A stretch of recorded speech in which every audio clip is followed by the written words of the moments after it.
You're sitting in a doctor's office. They point to a screen, declare you have a 90% blockage, and suddenly, panic sets in. The immediate instinct for most is to rush straight into bypass surgery to clear the pipes. But to understand what's actually happening, we have to look at the physical scale. Coronary arteries are microscopic. They're only 3 to 4 millimeters wide, thinner than a plastic straw. And blockages inside aren't simple clogs you can easily plunge away. They're complex, multi-layered formations made of oxidized cholesterol, inflammation, and dense calcification. Counterintuitively, the size of the blockage doesn't dictate the danger it poses. Large, massive blockages are frequently structurally stable. It is often the smaller, highly inflamed blockages that are prone to rupture. Because patients, and often doctors, misunderstand this microscopic scale and the nature of plaque stability, fear takes the wheel. People elect for extreme, physically destructive plumbing interventions when their biology might not actually require them. Surgical bypass takes a heavy toll. Putting a patient on a heart-lung machine and a ventilator consistently lowers the heart's pumping capacity. For patients already dealing with diabetes, kidney disease, or a weakened heart, that loss of pumping power triggers a cascade of severe complications. Even the common practice of stenting carries heavy warnings. The American Heart Association notes inserting stents days after an acute cardiac event provides virtually no benefit in stable conditions and can actively cause harm. The physical trauma actually begins long before anyone picks up a scalpel. Even the standard diagnostic procedure to find the blockage, traditional angiography, carries severe structural risks.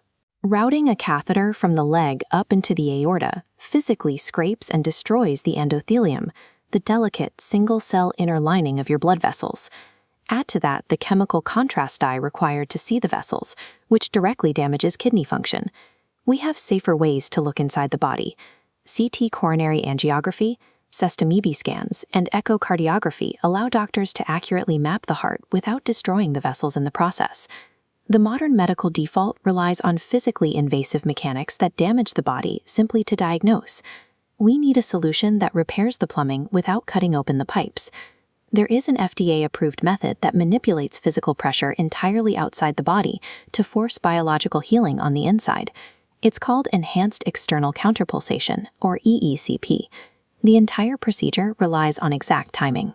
There is a precise 50-millisecond window during diastole, the exact fraction of a second when the heart relaxes to feed itself blood, that makes this possible.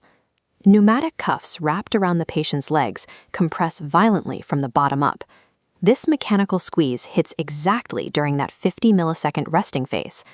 The machine creates a massive spike in central aortic pressure right as the heart rests, forcing a heavy surge of blood into starving coronary arteries. Then, the exact millisecond the heart naturally contracts, the machine instantly releases the cuffs, radically dropping resistance. The sheer stress of this forced high-velocity blood flow commands the body to act. The vascular system begins secreting powerful growth factors like VEGF and nitric oxide, forcing existing blood vessels to dilate and widen. That chemical signal triggers angiogenesis. The heart begins sprouting brand new microscopic tubes, creating a secondary web of vessels that naturally route blood flow completely around the primary blockage. Thallium scans taken before and after EECP treatment show the outcome. Zones of the heart muscle that were practically dead and unperfused return to perfectly normal, healthy blood flow. EECP is a mechanical manipulation of fluid dynamics that literally forces the heart to build its own biological bypass without a single surgical incision. As non-invasive treatments gain traction, dangerous trends follow. One of them is ESMR, a localized laser and acoustic wave treatment currently being heavily promoted in the cardiology space. The companies selling ESMR claim it forces quick, localized vessel growth by shooting waves directly into the chest. In reality, the procedure is not FDA approved in the United States, and any relief it provides is entirely temporary. The acoustic waves inflict severe microtrauma. The impact shatters the cellular skeleton, damages the cell membranes, and destroys the delicate endothelium we just talked about trying to protect. True, lasting revascularization requires working continuously with the body's beat-by-beat cardiac cycle. supported by necessary dietary and lifestyle changes. You cannot simply blast an artery into health.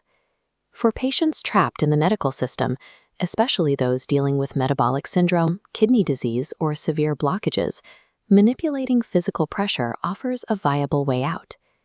By letting the body rebuild its own infrastructure, patients have a permanent, non-surgical exit from the operating room,